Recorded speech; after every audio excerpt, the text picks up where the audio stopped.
Hello नमस्कार friends, कैसे हो? बढ़िया। तो देखो, लास्ट टाइम हमने चैप्टर 4 के इलस्ट्रेशंस के क्वेश्चंस किए थे। पार्ट 2 से कुछ क्वेश्चंस किए थे। आज उसी क्वेश्चंस को थोड़ा आगे बढ़ाएंगे और एक्सरसाइज के जो क्वेश्चंस है उसमें हम ट्राई करेंगे कि हम उसमें कितना आगे बढ़ सकते हैं। अगर इलस्ट्रेशंस हम कर लेते हैं तो एक्सरसाइज के क्वेश्चंस करना बहुत ही ईजी हो जाएगा। ठीक है, तो आज जो है वो शायद लग रहा है आज या तो नेक्स्ट लेक्चर में, 2 लेक्चर में आपका चैप्टर 4 जो है वो खत्म हो जाएगा। ओके, तो प्लीज उसके लिए प्रॉपरली प्रिपरेशन करते रहिएगा। तो आज पार्ट 2 से थोड़ा सा आगे बढ़ते हैं। फाइन। तो देखिए, क्वेश्चन 21 जो है वो मैंने आपको होमवर्क में दिया था और आई थिंक ऐसा मैंने एक पॉइंट आपको कहा था कि इसके अंदर जो बेसिक थ्योरी दिया हुआ है या तो जो एक बेसिक पॉइंट है उसके हल्का फुल्का सा अगर आप आइडिया लगाए तो आपको आइडिया आ भी सकता है। फिर भी यहाँ पे पूरा का पूरा क्वेश्चन मैं समझाता हूँ, ध्यान से सुनते जाइएगा एक एक पॉइंट। जब भी फिजिक्स के क्वेश्चंस आप बड़े बड़े क्वेश्चंस देखते हो तो आपको सबसे पहले तो क्या करना चाहिए, क्योंकि जैसे यहाँ पे मैंने आपको लास्ट टाइम भी कहा था कि यहाँ पे अभी ये जो मोड है सभी डेटा, जैसे कि आप क्लास में बैठते हो तो आपके पास नोट्स अवेलेबल होता है। तो मान लीजिए कि आपको बार बार नोट्स नहीं देखने, नोट्स आपके सामने ही है। अब नोट्स के अंदर तो सब कुछ दिया ही होता है पर वो फिर भी हमें उसमें से कुछ समझ में नहीं आता है। तो when you just attending the lecture, आपको इस बात का ध्यान रखना है कि जब हम क्वेश्चन स्पेशली न्यूमेरिकल्स जब हम पढ़ते हैं तो नोटबुक के अंदर सेपरेटली हम उस डेटा को लिखते जाए। भले वो पूरा क्वेश्चन हम नहीं सॉल्व करने वाले हैं, फिर भी आपको क्या करना चाहिए, आपकी नोटबुक के अंदर लिखना चाहिए पार्ट 2 क्वेश्चन 21। जैसे मैं यहाँ से बोल रहा हूँ तो सुनते सुनते तो देखते देखते आपको नोट डाउन करते जाना चाहिए। जैसे कि कुछ इस तरह से आप कर सकते हैं। उसके अंदर 100 tons यानी capital N equals to 100, closely wound circular coil of radius small r 10 centimeter is equals to 10 into 10 raised to minus 2 meter। Okay, ये आपका तरीका होना चाहिए। आपकी नोटबुक में ऐसा आपको लिखना चाहिए, part 2 question 21, capital N is equals to 100, radius is equals to 10 centimetre, या तो लिख सकते हो 10 इंटू 10⁻² मीटर। ऐसे पूरा डेटा लिखते जाओगे तो वहां से आपको एक सिंपल सा एक आइडिया जो है वो आता जाएगा कि कौन से फॉर्मूला यूज कर सकते हैं और उसमें क्या क्या कर सकते हैं। वैसे आगे के 1 2 3 पॉइंट्स है वो तो बहुत ही सिंपल ही है। करंट दिया है 3.2 एम्पियर का। What is the field at the centre of the coil? तो जैसे हमने देखा what is a magnetic field, लिखा नहीं but by default we understand what is a magnetic field formula at the centre of the coil. अब जैसे यहाँ पे आप magnetic field at the centre of the coil जैसे ही सुनते हैं तो वहां पे आपके दिमाग में छोटा सा फॉर्मूला है वो आ जाना चाहिए। अगर आ जाए तो बहुत अच्छी बात है। Magnetic field B is equals to mu 0 NI by 2I।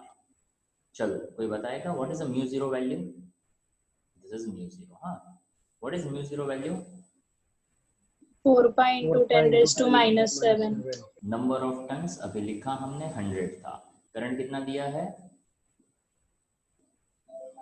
3.2 ampere. 3.2 ampere.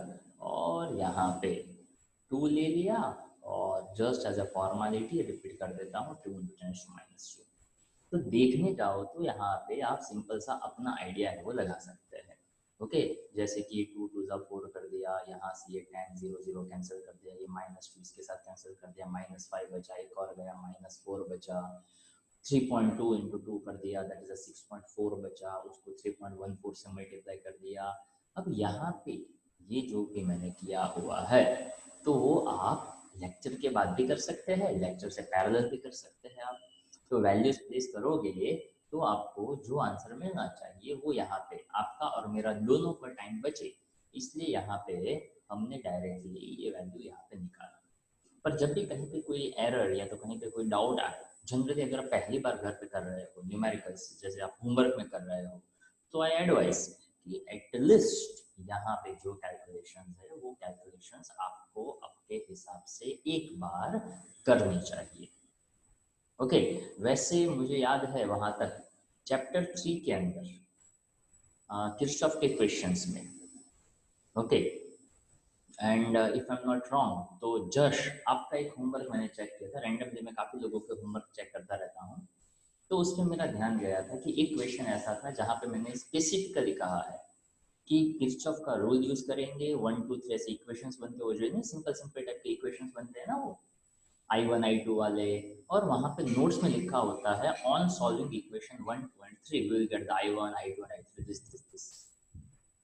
तो आई थिंक मुझे याद है, तो वहां पे आपने भी ऐसा ही लिखा था, नोट्स में लिखा था ऑन सॉल्विंग इक्वेशन 1, 2, 3 हमें ये आंसर मिल रहा। तो this is the wrong way.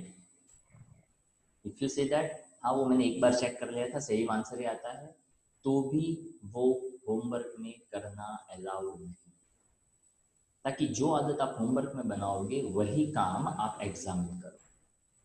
और जब भी आप ऑन सॉल्विंग इक्वेशंस लिखोगे तो डेफिनेटली उसका आधे से 1 मार्क तो कटेगा कटेगा और कटेगा। ओके, यहाँ पे कुछ स्टूडेंट्स ऐसे भी है जिसके कजिन्स ने जस्ट लास्ट ईयर है तो उससे पहले भी एग्जाम्स दी हुई है, तो उसी के रेफरेंस से वो यहाँ पे है। They knew it very well कि जब भी आप बहुत छोटी छोटी गलतियां करते हो तो वहां आपके एक्सपेक्टेशंस के हिसाब से मार्क्स नहीं आते हैं, और बाद में आप ही को ऐसा लग रहा है कि यार मैंने सब कुछ लिखा था फिर भी मार्क्स कहाँ कट गए। इन छोटी छोटी बातों को आपको बार बार बोला जाता है, पर अगर आप उसको इग्नोर करोगे तो मार्क्स डेफिनेटली कटेंगे। और तब ज्यादा बुरा लगता है जब अपने को सब कुछ आता हो और फिर भी मार्क्स कटे।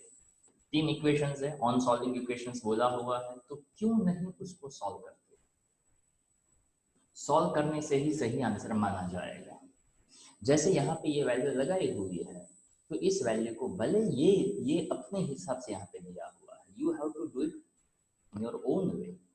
यहाँ पे लिखा है pi into 3.2 is almost equal to 10, तो चेक करो ना, ये 3.14 है, ये 3 है, 3 3 9 हो जाएगा, 14 2 हो जाएगा, तो उसके हिसाब से अप्रोक्सीमेशन से मैं कह सकता हूँ कि हाँ ये चल जाएगा, ये है।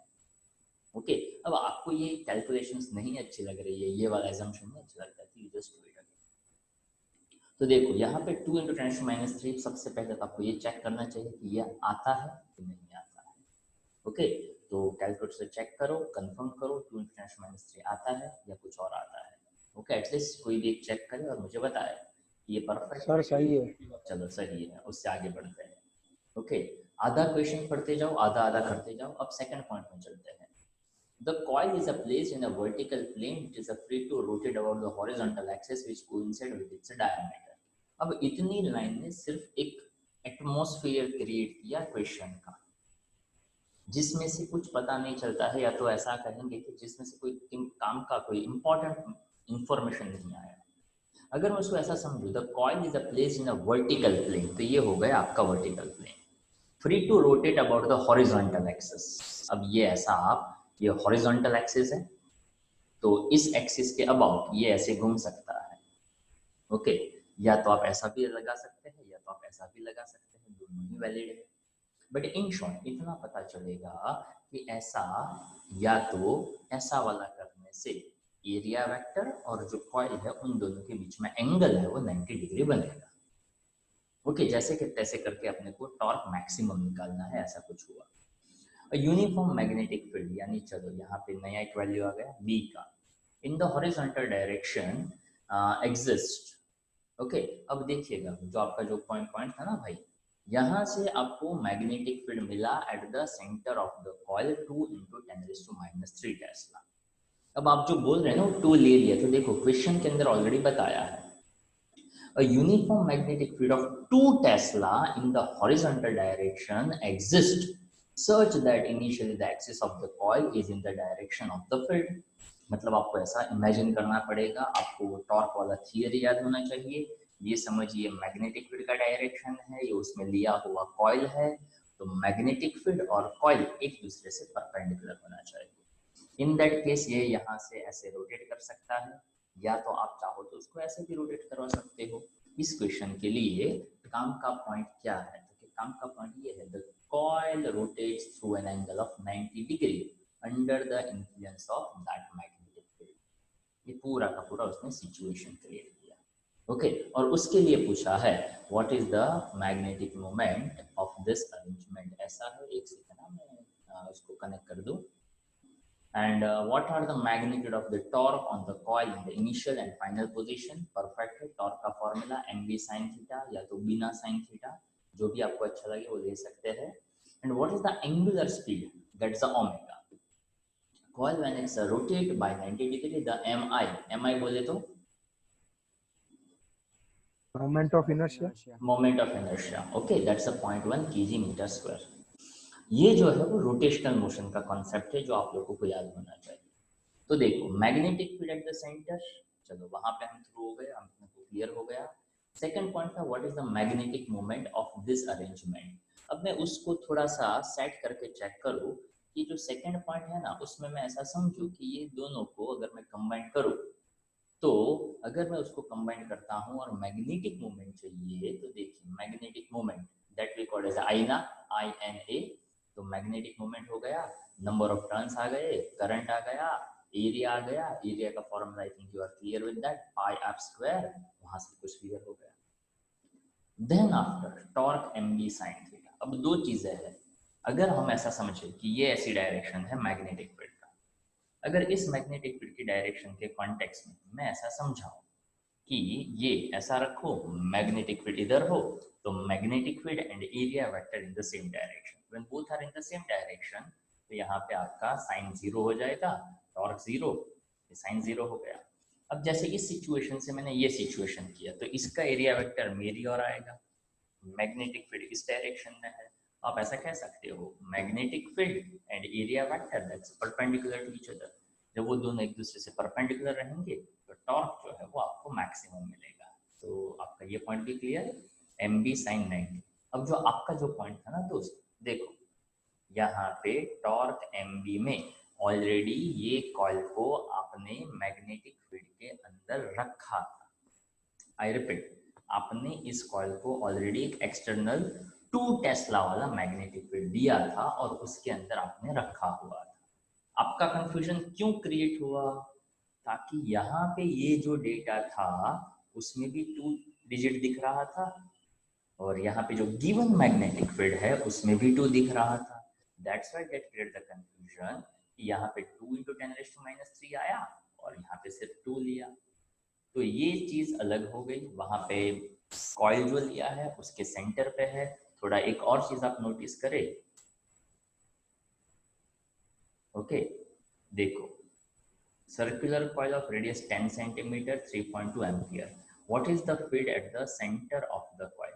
यानी यहाँ पे सर्कुलर कॉइल लिया था जिसका रेडियस वगैरह सब कुछ आपको दिया था। अब यहाँ पे ये एक अलग सिचुएशन क्रिएट किया जहाँ पे ऑलरेडी उसको एक एक्सटर्नल मैग्नेटिक फील्ड के अंदर रखा हुआ है और उसका ऑलरेडी मैग्नेटिक फील्ड आपको दिया था।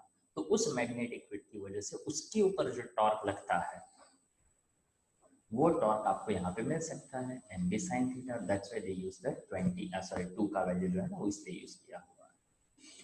उसके बाद जिन लोगों का ये कॉन्सेप्ट नहीं क्लियर है उसको मैं फिर से बता देता हूँ। वैसे ये पॉइंट आई थिंक मैंने लास्ट टाइम भी डिस्कस शायद किया था। ओके, अब देखिए यहाँ पे कुछ कुछ पॉइंट्स जो है वो आपके क्लियर होने चाहिए, कुछ कुछ पॉइंट्स जो है वो मैं क्लियर करवा देता हूँ। जैसे कि आप लोगों को फाइंड करना है एंगुलर वेलोसिटी। एंगुलर वेलोसिटी का कॉन्सेप्ट है रोटेशनल मोशन का। रोटेशनल मोशन में आता है टॉर्क।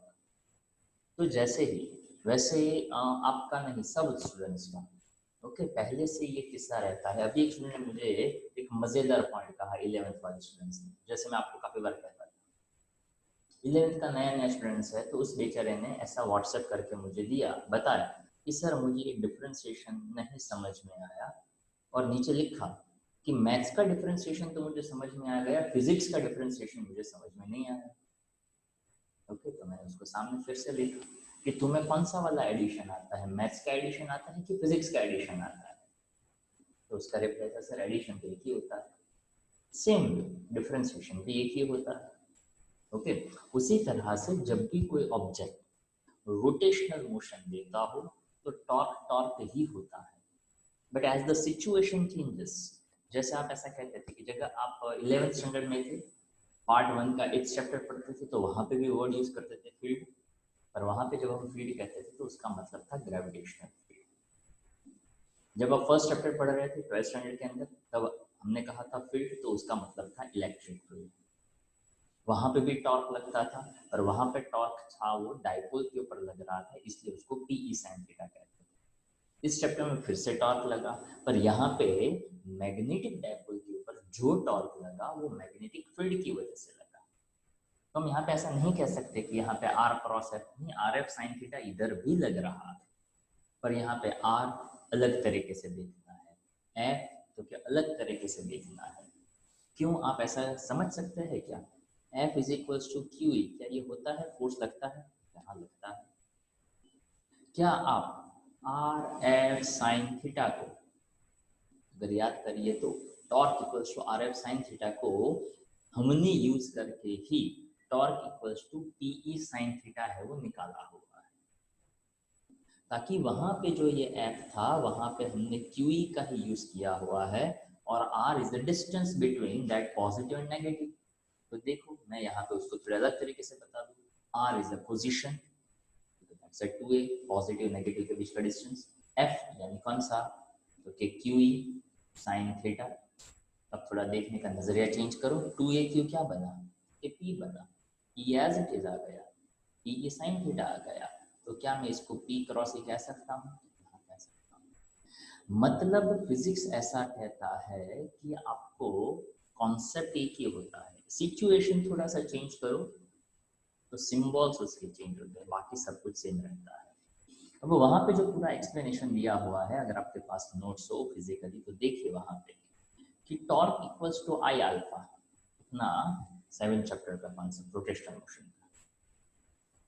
आई अल्फा है तो उसको मैं ऐसा कह सकता हूँ D omega by D T, हाँ कह सकते हैं D omega by D T is like differentiation of velocity with respect to time, differentiation of angular velocity with respect to time. Still, I already mentioned those who have had difficulties in the differentiation and integration. Okay, website पे भी video है और अब तो YouTube channel पे भी chapter 3 के अंदर 4th नंबर का वीडियो है, वहां पे भी इंटीग्रेशन डिफरेंशिएशन दिया हुआ है। कोई कंफ्यूजन हो तो 11th स्टैंडर्ड का चैप्टर 3 निकालने का और वीडियो के डिस्क्रिप्शन में पढ़ने का, 3rd 4th 5th वहां पे आपको पता चल जाएगा कि कहाँ पे डिफरेंशिएशन इंटीग्रेशन के कॉन्सेप्ट डिस्कस किए। ओके, जब तक उसको सॉल्व नहीं करोगे तब तक वो दिमाग में रहेगा कि अपने को अभी भी कंफ्यूजन है कभी, तो बैठकर एक बार सॉल्व कर लो, काम आपका आसान हो जाएगा। तो देखो I alpha D omega by D T कहा, अब यही I D omega by D T को मैं torque M B sine theta के साथ कंपेयर कर सकता हूँ। तो ये जो एम बी साइन थीटा है, वहां पे जो डाइपोल को रोटेशन दिया जाता है, इसको एक छोटा सा वर्ड कहा गया that we called as a restoring torque. Physics के अंदर जनरली नाम से ही पता चलता है रिस्टोर करना है। आपने डाइपोल को टिल्ट किया, जैसे ही छोड़ा तो उसने ऑसिलेशन देना चालू किया, तो वहां पर हम ऐसा कहते हैं जितना टॉर्क लगाते हो उसकी ऑपोजिट डायरेक्शन में उसके ऊपर रिस्टोरिंग टॉर्क लगता है। तो वहां से बस आपका काम आसान, M B theta. Why there is a minus sign? Because restoring side and restoring torque always in the opposite direction. Theta बहुत छोटा था इसलिए साइन थीटा की बजाय थीटा ले लिया, और यहाँ पे जो D omega by D T है डिफरेंशिएशन ऑफ वेलोसिटी, उसको मैं पोजीशन का डबल डिफरेंशिएशन भी तो कह सकता हूँ। और ये सभी संस्कार आप लोगों को 11th में दिए गए। अगर आप उस टाइम पे थोड़े संस्कार रहे होंगे तो आपको ये सभी बातें याद। बस यहाँ पे ये क्वेश्चन खत्म हो गया। कैसे? तो कि इसको आप differential equation of simple harmonic motion के साथ कंपेयर करो तो पता चलेगा। अगर कोई ये सोचते पढ़ते पढ़ते ये सोच रहा है कि यार कहाँ डिफरेंशिएशन से कहाँ चालू हुई, कहाँ मैग्नेटिक फील्ड चल रहा था, कहाँ हम ऑसिलेशंस में चले गए, तो भाई फिजिक्स ऐसा ही होता है। पर फिजिक्स ये जरूर कहता है कि अगर वो छोटे छोटे पॉइंट्स आपके क्लियर है, अगर नहीं है तो भी जो जो बोला जाए उसको एक एक बार आप क्लियर कर लो। टॉर्क तो रोटेशनल मोशन से देख लो, डिफरेंशिएशन तो चैप्टर 3 से देख लो, ये डिफरेंशियल इक्वेशन तो ऑसिलेशन से देख लो, एक बार देख लो क्लैरिटी मिल जाएगा। जैसे आपने उसको कंपेयर किया आपका पूरा का पूरा काम आसान हो जाएगा। देखिए यहाँ पे ओके, ये आए वैसे यहाँ पे जो तरीका अपनाया है वही का वही तरीका मैंने वहां पे, but the way of writing is at some moment is a difference. Okay, वैसे यहाँ पे मैं बता दूं, पहले मैं अपना तरीका बता दूं, those who want to take a screenshot वो लेना चाहे तो ले सकता है। देखो I D two theta by D T square minus M D theta किया। अब मैं यहाँ से इसको थोड़ा सा रीअरेंज कर देता हूँ अपने हिसाब से, क्योंकि ये रीअरेंज नहीं कर रहा हूँ, ये तो हटा रहा हूँ, वरना कोई सोचेगा ये कौन सा रीअरेंज था। see this one is rearrangement like this, d2 theta by dt square minus mb by I, and this is the theta. Differential equation of simple harmonic motion, वो कुछ ऐसे लिखा करते थे हम, okay, d2y by dt square, d2y by dt square minus omega square y, double differentiation इसके साथ equal हो गया, माइनस एम बी है, ये सिंगल वैल्यू आ गया, तो omega square equals to m b by I, omega is equals to under root m b by I हो गया। ओमेगा का वैल्यू 2 पाई एफ करो, सीधा एम बी बाय आई लिखो, बातें यहाँ पे घूम फिर कर एक जैसी आ जाएगी। अब ये जो यहाँ पे है और वहां पे जो दिया है उसमें एक हल्का सा डिफरेंस है, अभी मैं दिखाता हूँ, देखिएगा। देखिए यहाँ पे क्या किया, तो कि मैंने आई थिंक लास्ट टाइम भी कहा था कि यहाँ पे ये इक्वल टू का साइन है ना, उसको आप हटा दीजिएगा, ओके। ये यहाँ इक्वल टू नहीं आता है, आई D omega by D T, D theta से मल्टीप्लाई डी थीटा से डिवाइड किया तो आपको ये फॉर्मेट मिला। अब उसी वैल्यू को I omega d omega m B sine theta किया, and there is a rotation only for 0 to pi by 2। यहाँ पे सिर्फ और सिर्फ 0 से पाई बाई 2 के लिए ही आपको वो रोटेट करवाना है।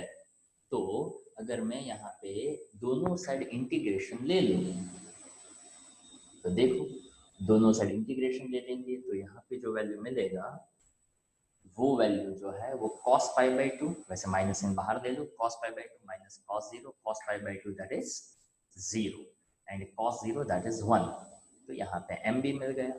तो देखो ये जो किस्सा था वहां पे काइनेटिक एनर्जी से उसने पोटेंशियल एनर्जी को कंपेयर किया, इसलिए वहां पे आपको क्या मिला, okay, omega is equal to under root 2 M B by I मिला, और वहां पे आप 2 एम बी लगा आपका ओमेगा जो है वो आपको मिल जाएगा, ओके। तो यहाँ पे डिफरेंशिएशन और इंटीग्रेशन को इतना डिफिकल्ट नहीं दिया है, पर क्वेश्चन पूछा जाए तो आपको ये करना पड़ता है, वो हमारी रिक्वायरमेंट है। तो हो सके उतना जल्द से जल्द आपको उसको क्लियर कर लेना ही ज़्यादा आपके लिए अच्छा रहता है। चलो अब यहाँ से थोड़ा सा आगे बढ़ते हैं। क्वेश्चन नंबर 22 जो है वहाँ से हम अब वो गैल्वेनोमीटर के पॉइंट्स जो है उसको हम यहाँ पे डिस्कस करने वाले हैं। देखिए अगेन जो जो क्वेश्चन मतलब वैल्यू दिया गया है उसको एक जगह से आप नोट डाउन करते जाइए, मैं यहाँ पे अंडरलाइन करता जाऊंगा, उसके हिसाब से सोचिए कि फॉर्मूला कौन सा आएगा, भले यहाँ सामने दिया हुआ है फिर भी आप वो अपना दिमाग जो वो लगा सकते हैं। वैसे मैं चाहूँ तो ऐसा भी कर सकता हूँ, ओके। बस इतना ही देखने का, ओके, ताकि काफी लोगों को ऐसा लगता है कि वो हमने देख लिया ना तो अपने को समझ में आ गया, ओके। फिजिक्स में सब कुछ देख लेते फिर भी सब समझ में आता नहीं है। चलो, rectangular coil of area 5 × 10⁻⁴ metre square, number 1, ये हो गया एरिया 60 टन्स, यानी हो गया n। तो सबसे पहले मिल गया एरिया, उसके बाद हो गया number of turns. The coil is in a radial horizontal field of 90 Gauss. I think मैंने इसके बारे में बताया था। मैग्नेटिक फील्ड 90 गॉस, वहाँ 1 गॉस इज इक्वल्स टू होता है 10⁻⁻⁴ टेस्ला। टेस्ला जो है वो एमकेएस यूनिट है और गॉस जो है वो सीजीएस यूनिट है। ये ब्रैकेट है वो जस्ट एक अंडरस्टैंडिंग देता है। Radial here means the field lines are in the plane of the coil for any orientation, that's okay. What is a torsional constant? तो आपको ये जो टॉर्शनल कांस्टेंट जो है वो याद होना चाहिए। अगर मान लो नहीं याद है तो आप उसका कनेक्शन ढूंढ लो कि टॉर्शनल कांस्टेंट कहाँ इंट्रोड्यूस किया था। तो फिर टॉर्शनल कांस्टेंट के लिए टॉर्क आ सकता है, उसको आप के अल्फा कह दो, और उसके साथ साथ आप टॉर्क इक्वल्स टू बीना कर दो, मैक्सिमम टॉर्क लगा दो, बस टॉर्शनल कांस्टेंट रेडी हो गया। That is K is equals to Bina by alpha, okay. अब देख लो आपके पास कौन कौन सी वैल्यूज है। Current 20 milli ampere, produce an angular deflection of 18 degree. अब यहाँ पे 18 डिग्री दिया है तो फिर से 11th स्टैंडर्ड। ओके, तो जिन लोगों को ऐसा लगता है कि 11th जैसे तैसे पढ़ ले तो बाकी तो 12th में ही फोकस करना होता है, तो 12th स्टैंडर्ड के अंदर हर स्टेप के अंदर वो रियलाइज इसको होता रहता है कि हमें 11th को बहुत अच्छी तरह से समझना चाहिए। ताकि देखो 18 डिग्री, तो डिग्री तो ले नहीं सकते, उसको रेडियन में कन्वर्ट करना पड़ता है, और वो कॉन्सेप्ट आपको सेकंड चैप्टर में पढ़ाया था 11th स्टैंडर्ड के अंदर। Okay, I am not expecting to सब याद होना चाहिए, पर एटलीस्ट बताए तो याद आ जाना चाहिए। तो देखो यहाँ पे एरिया लिखा, एन लिखा, बी लिखा, करंट दिया हुआ है, और एंगल अल्फा या थीटा कुछ भी कह लो वो दिया हुआ है। यहाँ पे मैंने आपको कनेक्शन दिया हुआ है कि टॉर्क इक्वल्स टू के अल्फा इज इक्वल्स टू बीना। आपको यहाँ पे फाइंड करना है टॉर्शनल कांस्टेंट के। चलो BINA, तो ध्यान रखना है मैग्नेटिक फील्ड टेस्ला में लेना है। I दिया हुआ है 0.20 मिली एम्पियर, जिसको 10⁻³ लेना है इनटू, और area that is given in the metre square, और नंबर ऑफ टर्न्स वो भी दिए हुए हैं, और जो आप एंगल लेंगे डिनोमिनेटर में तो BINA, और यहाँ पे अल्फा आएगा 18 डिग्री। कैसे कन्वर्ट करेंगे आप उसको रेडियन में? Sir π/10 π/10 radian into pi by 180. Into π/180 करना। अच्छा, मतलब 18 इंटू π/118 करते हैं तो 10 आ जाता है। हाँ टोटल मतलब आंसर डायरेक्ट। हाँ हाँ, वो यहाँ पे ऐसा ही दिया होगा शायद। ओके, तो यहाँ पे π/10 आ जाता, शायद यहाँ पे ऐसा दिया होगा। ओके, पर अपने को वो आइडिया आना चाहिए 18 degree is not equal to π/10। 18 degree is equals to π/10 एक सेंस में बरोबर, पर कैसे है तो कि 18 डिग्री इंटू π/180 करो तो π/10 आता है। ठीक है, तो वो 10 ऊपर चला जाएगा, BIN की वैल्यू प्लेस करो, सीधा सीधा कैलकुलेटर का यूज करो, आपका काम आसान है।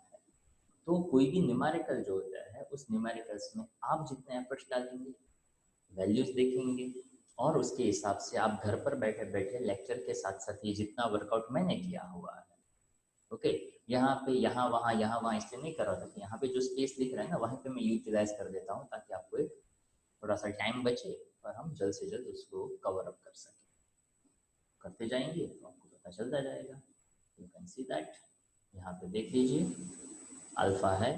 देखो यहाँ पे किसी किसी को कंफ्यूज कर सकता है, बीना बाय अल्फा, अल्फा में लिख दिया 18 और खत्म हो गई बात। और यहाँ पे देखने जाओगे तो एक और भी इंटरेस्टिंग चीज है, पता है क्या? यहाँ पे डिग्री इनवर्स, यानी यहाँ पे डिग्री में ही रखा है।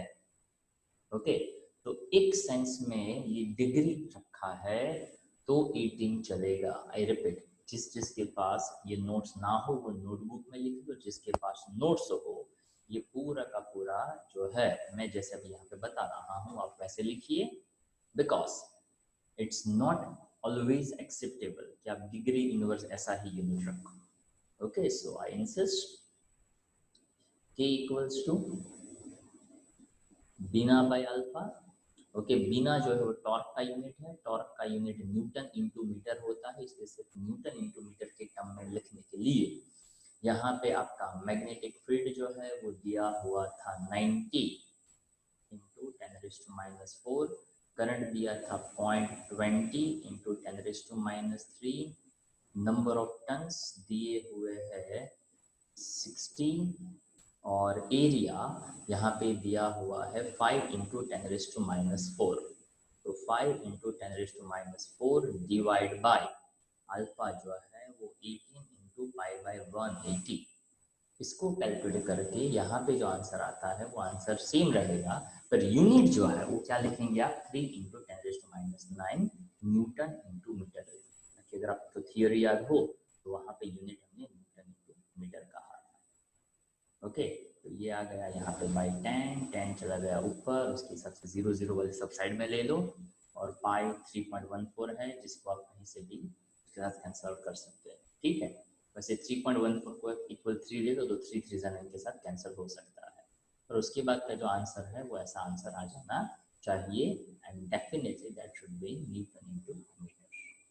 तो इसी क्वेश्चन को दो तरीके से आप यूनिट के फॉर्म में आप अलग अलग तरीके से ले सकते हैं। चलो उसके बाद नेक्स्ट क्वेश्चन है current of 200 micro ampere deflects the coil of a moving coil galvanometer through 30 degree. सबसे पहले क्या क्या दिया, current 200 micro ampere, coil moving coil galvanometer यानी गैल्वेनोमीटर की बात कर रहे हैं, 30 डिग्री आया।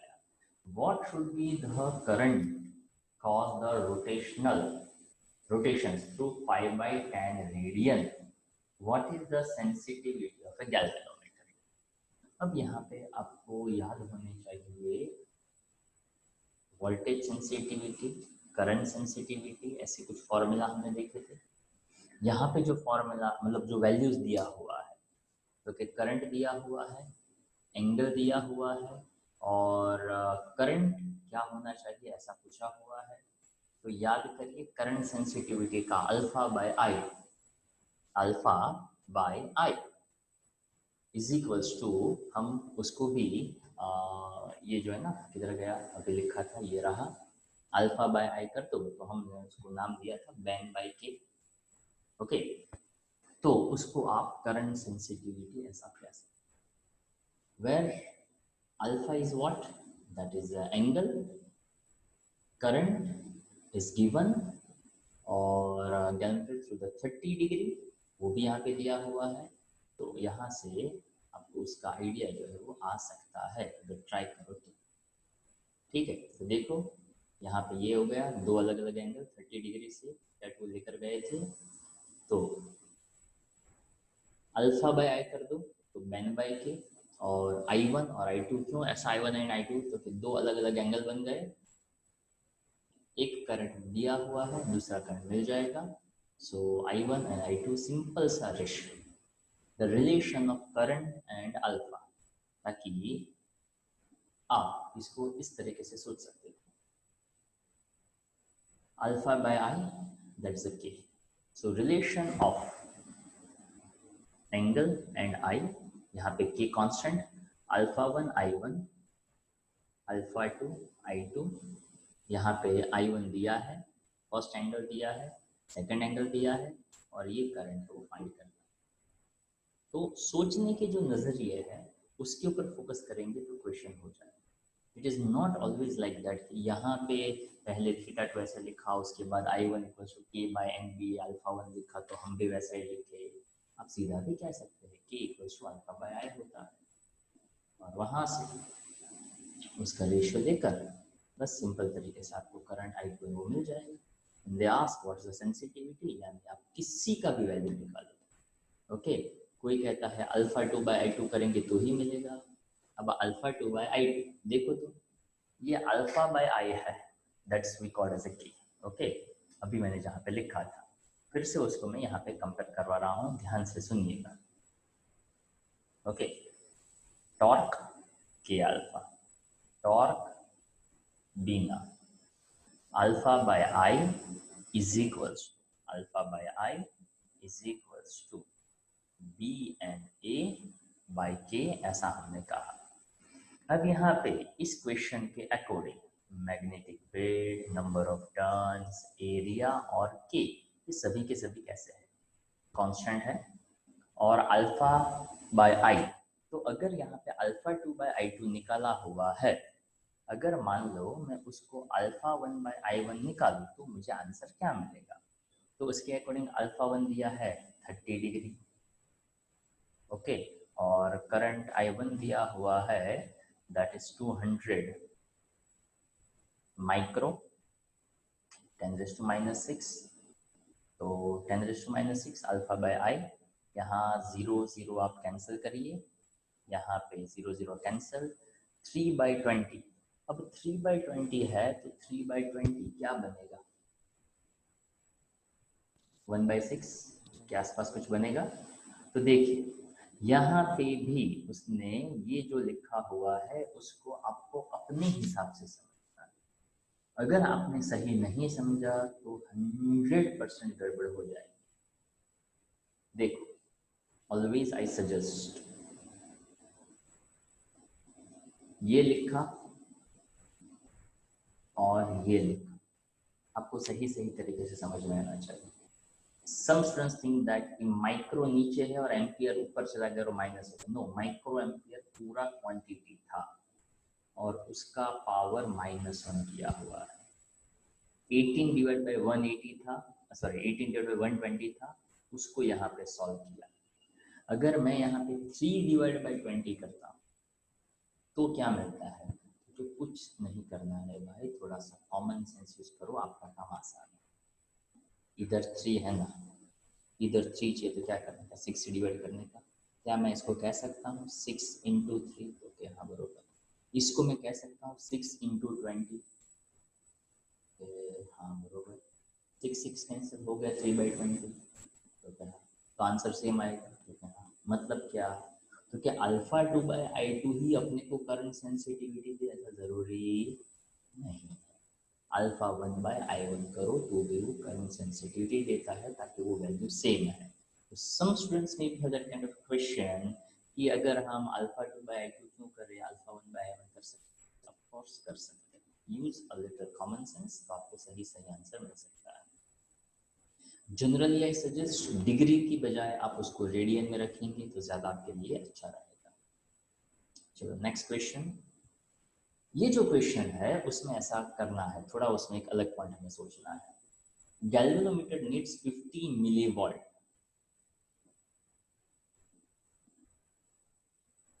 और a full scale deflection of 50 division. चलो 50 डिविजन्स एंड 50 मिलीवॉल्ट, तो एक डिवीजन का वैल्यू कितना? 1 millivolt. कॉमन सेंस की बात। अगर मैं ऐसा कहता हूं कि मैं उसको, उसका रेंज 10 टाइम्स बढ़ाना चाहता हूं, मतलब मैं चाहता हूं कि वो जो भी मेजर कर रहा है उससे वो 10 टाइम्स ज्यादा मेजर करे, तो उसका रेंज कितना होना चाहिए? मतलब उसका रेंज कितना बढ़ जाएगा और एक डिवीजन का वैल्यू कितना हो जाएगा? आई रिपीट, 10 टाइम्स बढ़ाना है हमें। 500 millivolt. तो वो बढ़ा कि कम हुआ?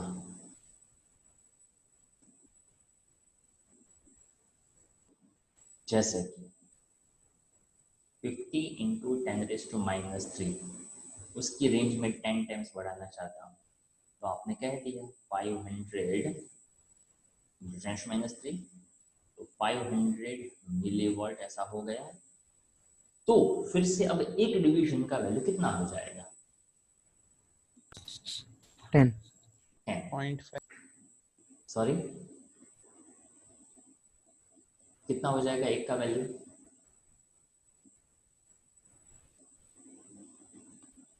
चलो मेरी आवाज आ रही है क्लियरली सबको? Yes, sir. ओके, तो देखो मैं ऐसा कहना चाहता हूँ, it's very simple like that, कि आपको एक गेम खेल रहा है, 1 2 3 4 5, मान लो आपके पास 5 कॉइन है। मैंने कहा एक कॉइन का वैल्यू 10 है, 10 नंबर है, तो टोटल कितना वैल्यू है आपके पास? आपको 50। अब गेम को हमने अपग्रेड किया और मैं से ऐसा कहा कि मान लो कि अब आपके पास 500 की वैल्यू है, तो what is the value of 1 coin? 100. 100। तो जिस कॉइन का वैल्यू आप पहले 10 नंबर काउंट कर रहे थे, अब उसी कॉइन को ही हम कंसिडर कर रहे हैं, पर उसका वैल्यू हमने कितना टाइम समझ लिया? 10 टाइम ज्यादा समझ लिया। और वही चीज आज के लेक्चर में आपको आगे समझनी है। ओके, उसके लिए पहला ऐसा हो, वैसे इसी क्वेश्चन के साथ कनेक्टेड ऐसा नहीं है, पर एक छोटा सा पॉइंट है। ओके, मैं यहाँ पे लिख रहा हूँ, आप उसको नोट डाउन कर लीजिएगा। Okay, it's very important one, जिसमें ऐसा कहा जाता है, पॉइंट ऐसा है, ओके, जहां पे ऐसा कहा जाता है increase range of ammeter and voltmeter, increase range of ammeter और वॉल्ट मीटर। अब देखिए यहाँ पे ए मीटर और वॉल्ट मीटर जो है, उन दोनों के लिए शंट का फॉर्मूला अलग अलग। चलो सबसे पहले कोई रिपीट करेगा कि अगर मुझे ए मीटर की तरह गैल्वेनोमीटर को यूज करना हो तो what are the steps that I have to follow. मुझे कौन कौन से स्टेप्स को फॉलो करना चाहिए, कैसा कनेक्शन, इस कनेक्शन के हिसाब से क्या प्रॉब्लम आएगा, उस प्रॉब्लम को कैसे सॉल्व करेंगे, उसके हिसाब से शंट का क्या फॉर्मूला बनेगा। These are the 4 steps if I want to use galvanometer as a meter। तो कैसे कनेक्शन में उसको कनेक्ट करना चाहिए। सीरीज। ओके, सीरीज में कनेक्ट करेंगे तो क्या प्रॉब्लम होगा। Resistance increase overall. Very good, overall resistance increases, ये बोलना बहुत जरूरी है ताकि गैल्वेनोमीटर का और ए मीटर का खुद का रेजिस्टेंस ऐड ऑन हो जाएगा। तो उस प्रॉब्लम को सॉल्व करने के लिए क्या करेंगे, स्मॉल वैल्यू स्मॉल वैल्यू का शंट है वो उसके साथ यानी किसके साथ, गैल्वेनोमीटर के साथ पैरेलल में करें। पैरेलल में कनेक्ट करेंगे। जैसे उसको पैरेलल में हम कनेक्ट करेंगे तो वहां से हमें एक किरचॉफ का आइडिया आ जाएगा, एक क्लोज लूप बनेगा और उसके हिसाब से किसी को याद है क्या शंट का फॉर्मूला बनेगा, उसको एस कह सकते हैं, उसको आर एस कह सकते हैं। Yes, GIG upon I minus IG। Yes, ये है बोलने का तरीका, GIG upon I minus IG। Okay, अब मैं क्या करना चाहता हूँ तो कि अब जो करंट वो पहले जो मेजर करता था उससे मैं कहता हूँ कि वो 5 गुना 10 गुना, मतलब मीटर वही का वही रहे। जैसे कि मैंने वो आपको 5 कॉइन दिए थे, आपके पास अभी भी 5 कॉइन है। पहले मैंने कहा कि उस 5 कॉइन का मतलब आप 50 है ऐसा समझिए। अब मैंने कहा उसी 5 कॉइन आपके पास है पर आप उसको आप वैल्यू 500 समझिए। अब मैं ऐसा कहता हूँ कि वही 5 कॉइन है पर आप उसका वैल्यू 5000 या 50,000 समझिए। और मैंने ऐसा कहा वही 5 कॉइन है पर आप उसका वैल्यू 5 लाख समझिए। Then what is the value of 1 coin. 1 lakh. अच्छा, तो नंबर ऑफ कॉइन्स बढ़ाया क्या मैंने। No sir. ओके, अगर मैं ऐसे कहता हूँ कि वही 5 कॉइन का वैल्यू 5 है, 5 है, then what is the value of 1 coin. 1। वही कॉइन का वैल्यू पहले आपने 1 लाख कहा, वही कॉइन का वैल्यू अभी आपने 1 कहा, तो क्या उससे नंबर ऑफ कॉइन्स के ऊपर कोई इफेक्ट किया हमने। नहीं, मतलब जो मीटर का जो स्केल है, जो रेंज है वो वही का वही था। हम उसका जो डायल है वो डायल वही का वही है, नंबर ऑफ डिविजन्स वही के वही है। हम चेंज किस में कर रहे हैं, क्योंकि हम जो शंट कनेक्ट करते हैं ना उसकी रेजिस्टेंस में हम चेंज करते हैं। तो उसको आपको कैसा सिलेक्ट करना चाहिए जिससे उसका रेंज बढ़ जाए। तो मुझे जो करंट मेजर करवाना है मैं उसको ऐसा कह दूं कि वो n टाइम्स, पहले वो मेजर कर रहा था गैल्वेनोमीटर का करंट, अब मैं एक नया करंट उसको देना चाहता हूँ जो एक्चुअल अभी जो मेजर कर रहा था उससे वो n टाइम्स बढ़ जाए। तो देखो जैसे मैंने ये फॉर्मूला यहाँ पे लगा दिया, GIG upon NIG minus IG, तो कोई बताएगा अब शंट के लिए क्या फॉर्मूला बन जाएगा। एक शॉर्टकट फॉर्मूला बन गया, क्या लग रहा है क्या बचेगा क्या। Sorry, G/n-1 G upon n-1, ताकि IG कॉमन निकाल लो, IG कैंसिल कर दो।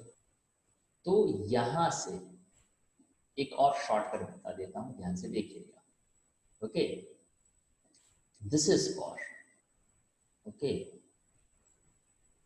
increase range in a meter।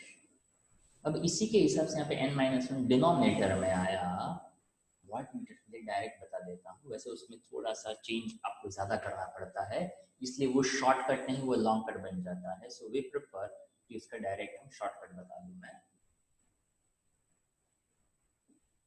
Increase range in voltmeter S is equals to G into n-1। ये दो फॉर्मूला याद रखिए, आपको काफी सारी जगह पे काम में आ सकता है। Okay, it's very interesting point. Okay everyone, just take a screenshot. Okay, या तो आप लिख लो या तो अभी स्क्रीनशॉट ले लो, बाद में आप अपनी नोटबुक में लिख लीजिएगा जरूर। ओके, ताकि इसका ज्यादा जिक्र मैंने नोट्स में भी नहीं किया हुआ है, ताकि उसमें नहीं करना। ओके, तो वो तो ऑन द स्पॉट ही, मतलब लेक्चर के टाइम पे ही वो होना चाहिए। चलो क्लियर।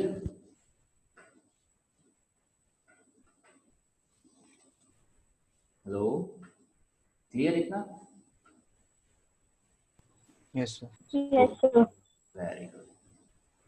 चलिए, अब ये क्या कहता है, find it's a voltage sensitivity. तो अपने को करंट सेंसिटिविटी पता था, तो क्या हाँ वोल्टेज सेंसिटिविटी मिल सकता है, तो क्या हाँ what must be the resistance of its current sensitivity is 1 division per microampere.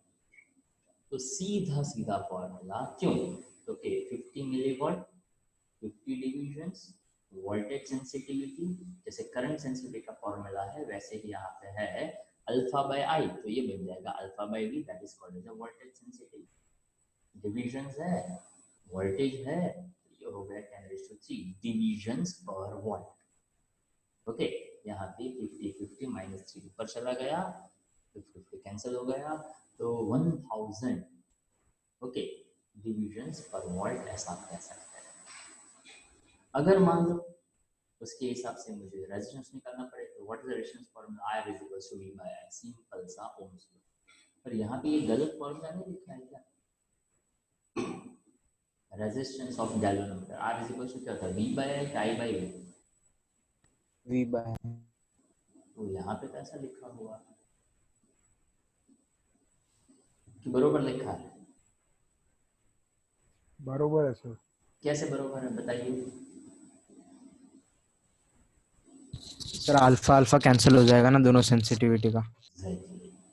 Okay, तो यहाँ पे भी आपको जिन लोगों को ऐसा लग रहा है कि नहीं यार ये तो गलत लिखा है, उसको अपने नोट्स में लिख लेना चाहिए, ताकि ये कुछ अलग कहता है और ये कुछ अलग. ओके, वो अलग अलग कैसे कहता है मैं यहाँ पे लिख रहा हूँ. आर जी का मतलब है रेजिस्टेंस ऑफ गैल्वेनोमीटर, ठीक है. आई एस का मतलब क्या है, current sensitivity. And what is the current sensitivity formula, alpha by I. What is voltage sensitivity formula, alpha by V. अब देखो तो क्या हुआ, V गया ऊपर, I गया नीचे, आ गया V बाय I.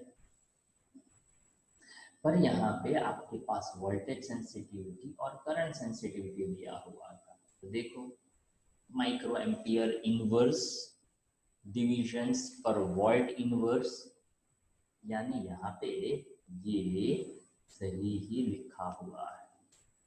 ओके, पर इसका मतलब अपने को पता चलना चाहिए, और इसलिए आप देख सकते हो वोल्ट जाता ऊपर, करंट आता नीचे, यानी V बाय I के हिसाब से आपका आंसर आ जाता 1000 ohm. I hope it's clear. जिसको समझ में ना आए ये एक स्टेप लिख लीजिए. चलो,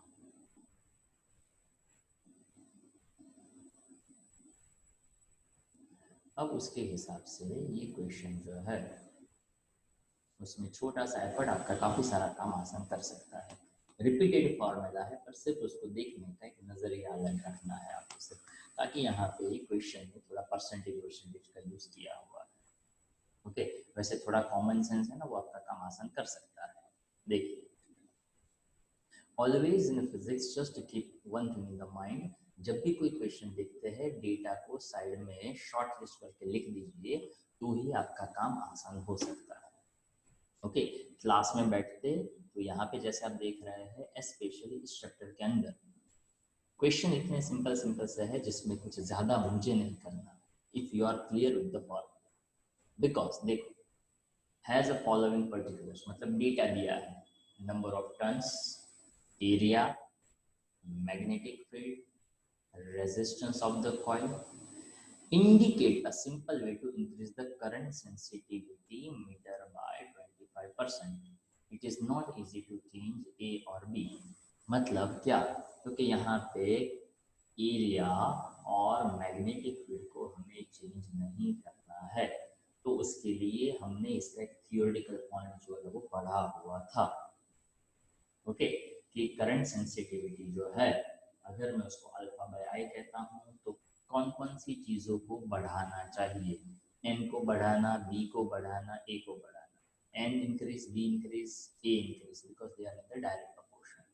k decreases because that is in the inverse proportion. k को डिक्रीज करेंगे तो is अपने आप बढ़ जाएगा. यहाँ पे क्या क्या दिया है, n दिया, b दिया, a दिया और k तो ये नहीं दिया हुआ है. ओके, तो idea will be very simple. Okay, it is easier to change n than the k, a or b, so the current sensitivity can be increased by increasing n to increase it by 25%. तो अगर यहाँ पे number of turns 24 दिए गए हैं तो 24 का 50% कितना होता है, कैसे मिलेगा? अगर आपका मैथ्स अच्छा हो तो 24 डिवाइड बाय 4 कर दो, 50% सॉरी 25%, 24 बाय 4 दैट इज 6, 24 से कर दो 30, क्वेश्चन खत्म हो गया. ओके, तो exactly 100% direct logical question. Okay, और कोई ज्यादा दिमाग नहीं लगाना. इस क्वेश्चन में मैं एक छोटा सा पॉइंट ऐड कर सकता हूँ. इंक्रीज करने के बजाय सीधा सीधा पूछ सकते हैं find out the current sensitivity, और वहां पे के का वैल्यू दे दे तो करता क्या हुआ, एन बी ए ये सब कुछ दिया है, just simply place the value.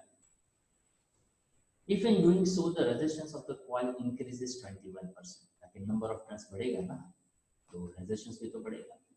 The voltage sensitivity of the modified meter greater or lesser than the original meter. चलो इसके लिए कोई आंसर देना चाहेगा? ये मैं करवा चुका हूँ शायद आप लोगों को. जब वोल्टेज सेंसिटिव बताया था ना, तब नोट्स के अंदर नहीं पर एक्स्ट्रा में मैंने लिखा हुआ है और आपको बताया था. इसका स्क्रीनशॉट ले लो या तो आप नोटबुक में लिख लो. चलो, तो यहाँ से पता चलता है कि आप लेक्चर को कितना सही तरीके से पढ़ते हैं. Yes, anyone time number of turns बढ़ेंगे तो रेजिस्टेंस बढ़ेगा, R equal to rho L by A. So how that depends on the voltage sensitivity.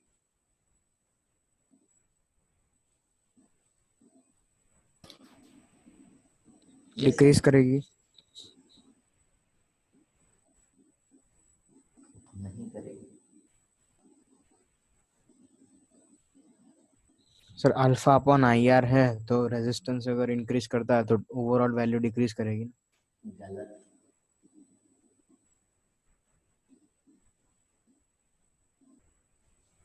Sir same रहेगा ओके, कैसे? क्योंकि एन एन भी बढ़ेगा और आर भी बढ़ेगा तो अपने आप को न्यूट्रलाइज कर लेगा. तो देखिए, ओके, जहां तक मुझे याद है ऐसा कुछ हमने डिस्कस किया था भाई. वोल्टेज सेंसिटिविटी बताया था मैंने, क्या होता है voltage sensitivity? Alpha by V होता है ना, V is equals to I R, यानी ये आई का तो रेडी है ना, तो हमने ऐसा कहा था NBA बाय AR. ओके, अब देखिएगा कि जब हमारे लेक्चर चलते थे ना तो एक पॉइंट पे जनरली मैं इसी पेज पे जो लिखता रहता हूँ ना वो ऐसे ही नहीं लिखता रहता. ओके, और आपको उसका परफेक्ट क्लैरिटी होना चाहिए. ओके, अगर आपको ऐसा लग रहा है कि आप ऐसे नहीं ये वाले पेज पे लिखो, इस वाले पेज पे लिख देता हूँ. ओके, तो ये वाले पेज में लिख देते हैं और शायद तब भी बताया होगा. ये अल्फा बाय आई, इसको कहते हैं बेन बाय के. यहाँ पे मैंने ऐसा कहा था, if number of turns becomes double then what is effect on the alpha by I dash. नया करंट सेंसिटिविटी क्या बनेगा, number of turns becomes double, तो ये बन जाएगा 2BAN by K, यानी ये बन जाएगा twice of alpha by I. ऐसा कुछ मैंने शायद बताया. ये करंट सेंसिटिविटी था. अब वोल्टेज सेंसिटिविटी की बात करते हैं तो BAN बाय R. अगर मैं ऐसा कहता हूँ number of turns becomes double, तो आप वहां पे ऐसा कह सकते हैं as per R is equals to rho L by A. Number of turns increases, length increases, as length increases नया रेजिस्टेंस भी डबल हो जाएगा. तो 25% कहा है. समझने के लिए नया वोल्टेज सेंसिटिविटी क्या बनेगा, तो यहाँ पे बन जाएगा 2BAN by 2RK, 2 cancel, that is equals to the. Okay, यही चीज मैंने उस टाइम पे शायद लिखी होगी. ओके, शायद आपको याद ना हो तो बता दूं। तो यहाँ से ऐसा पता चलता है कि करंट सेंसिटिविटी में चेंज करो, मतलब नंबर ऑफ टर्न्स में चेंज करो तो करंट सेंसिटिविटी चेंज करता है, नंबर ऑफ टर्न्स में चेंज करो तो वोल्टेज सेंसिटिविटी चेंज नहीं करता है। ओके, इसका स्क्रीनशॉट ले लेना चाहिए या तो आपको लिख लेना चाहिए। ओके, अगर उसी सेम स्क्रीन में लिखता हूँ ना, तो भी जब भी मैं कुछ लिखता हूँ and if you feel that कि कोई नई बात है तो you have to note down. Okay, अगर वो नहीं करोगे तो वो तो दिमाग से चला जाएगा। जैसे कि ये सारी चीजें हैं, तो ये नोट्स के अंदर, वैसे नोट्स इसलिए मैंने कहा ना कि नोट्स आप फिजिकल कॉपी अपने सामने रखिए। ओके, और वही तो फायदा होता है। ओके, सब कुछ जो पढ़ाते हैं वो सब कुछ नोट्स में नहीं होता है। ओके, पर जैसे ही कुछ कुछ क्वेश्चंस हम नोट्स के साथ पैरेलल इसलिए आपको करवाते हैं ताकि ऐसा ना लगे कि ये सब कुछ हवा में हो गया और पता नहीं चला कि ये नोट्स में कहाँ दिया हुआ है, ये नोट्स में कहीं नहीं दिया हुआ। चलो, आई होप आपने स्क्रीनशॉट ले लिया। चलो, आफ्टर दैट यहाँ पे इसका आइडिया देख लेते हैं। यहाँ पे तो दिया हुआ है कि देखो K, A, B are the same in the two cases. We need to compare only N by R ratio. N by R for original 24, 14, 1.7. यहाँ पे for modified meter 30 and 21. तो ये बन जाता है 1.4. Thus the modified meter has also less voltage sensitivity than the original meter. क्यों यहाँ पे ऐसा कहा? ताकि यहाँ पे number of turns तो उसने बढ़ाए 24 to 30. पर यहाँ पे उसने जो रेजिस्टेंस का वैल्यू दिया है 21 ओम, पर यहाँ पे उसने लेंथ जो है उसका जिक्र नहीं किया। ओके, यहाँ पे अगर वो सीधा सीधा क्वेश्चन ऐसा रखते कि नंबर ऑफ टर्न्स में 25% बढ़ा रहा हूँ तो लेंथ भी 25% बढ़ेगा, तो रेजिस्टेंस भी 25% बढ़ेगा, तो उसके हिसाब से आपको ऐसा कहना चाहिए कि that want make any kind of changes. पर यहाँ पे हमें क्लियर कट डेटा दिया गया था कि हो सकता है कि जो वायर लिया गया हो वो यूनिफॉर्म क्रॉस सेक्शन का ना हो। अगर वो यूनिफॉर्म क्रॉस सेक्शन का नहीं रहेगा तो वहाँ पे रेजिस्टेंस चेंज करेगा, रेजिस्टेंस चेंज करेगा तो यहाँ पे माइनर सा डिफरेंस तो आएगा। Okay, so that meter has less voltage sensitivity than the original, and by increasing the number of turns it has gained in the current sensitivity but lost in the voltage sensitivity. Okay, पर वहाँ पे number of turns exactly proportion में अगर आप बढ़ाते हो तो वहाँ पे ऐसा कह सकते हो कि voltage sensitivity जो है वो same to same भी रह सकता है। ओके, पर अगर आपको यूनिफॉर्म क्रॉस सेक्शन एरिया ना हो, रेजिस्टेंस का वैल्यू दिया जाए तो ये स्टेटमेंट भी उतना ही सही माना जाता है। ओके, बट इसका जो प्रपोर्शन है वो प्रपोर्शन बहुत ही माइनर सा रहता है। ठीक है, चलो वही चीज यहाँ पे फिर से रिपीट कर दिया। To increase the current sensitivity of the moving coil galvanometer by 50%, ऊपर 25% था, 50%। Resistance is increased by 50, that the new resistance becomes twice its initial resistance. By what factor does the voltage sensitivity change? देखो अभी ऊपर जो idea लगाया same to same idea आप यहाँ पे लगा सकते हैं। See that alpha by I, simple सा, यहाँ पे अल्फा बाय वी जिसको आप alpha by I R B कह सकते हैं। बट ट्राई क्या करना था, या तो आइडिया क्या लगाना था कि जो करंट सेंसिटिविटी था उस करंट सेंसिटिव में हमने 50%, आई थिंक यहाँ पे सिर्फ 50 लिखा हुआ है, नहीं 50% जितना बढ़ाया तो ड्यू टू 50% नया करंट सेंसिटिव है वो 3/2 टाइम्स बढ़ा। Same value you just apply here, तो वो यहाँ पे 0.75 देख सकते हैं। Thus the new voltage sensitivity becomes 75% of its initial value and will decrease by 25. ऊपर 50 था, ये यहाँ पे बन गया, that will decrease by 25% आप कह सकते हैं। आई होप समझ में आ रहा होगा। अब जो अभी मैंने यहाँ पे ये लिखा था ना, ये वाला किस्सा, ये गया, यस। अब देखिएगा ये जो फॉर्मूला है उस फॉर्मूला को हम गिवन वैल्यूज में यूज करके चेक करेंगे, तो आपको दोनों मेथड का पैरेलल पता चलता जाएगा। चलो सबसे पहले